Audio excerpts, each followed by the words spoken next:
Hello my dear friends, welcome to my channel world of healthy tips. বন্ধুরা, আগের দুটো ভিডিওতে আমরা আলোচনা করেছিলাম যে কিভাবে মৌরি ব্যবহার করে তোমরা ত্বকের উজ্জ্বলতা বৃদ্ধি করতে পারবে, ত্বকের অকাল বার্ধক্য রোধ করতে পারবে এবং ব্রণ সমস্যা থেকে মুক্তি পেতে পারবে। আজকে আমরা যে দুটো বিষয় নিয়ে আলোচনা করব তা হলো মৌরি ব্যবহারের ফলে কিভাবে তোমরা ত্বকের রং সমতল করতে পারবে এবং ত্বকের শুষ্কতা দূর করতে পারবে।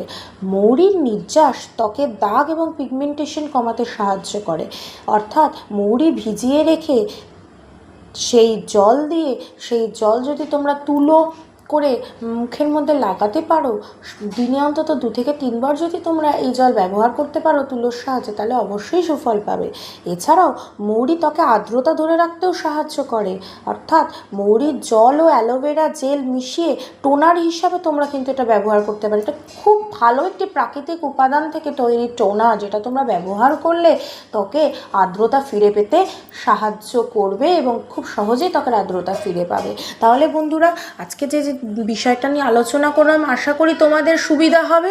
যদি তোমরা ব্যবহার করতে চাও, অবশ্যই এটি প্যাচ টেস্ট করে তবেই তোমরা কিন্তু এটি ব্যবহার করবে, অর্থাৎ মুখে লাগাবার আগে অবশ্যই হাতের কোনো অংশে লাগিয়ে নিয়ে স্কিনের পরীক্ষা করে তবেই তোমরা এটা মুখে লাগাবে।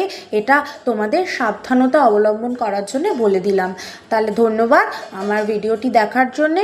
সকলে আশা করি তোমরা সুফল লাভ করবে। ধন্যবাদ।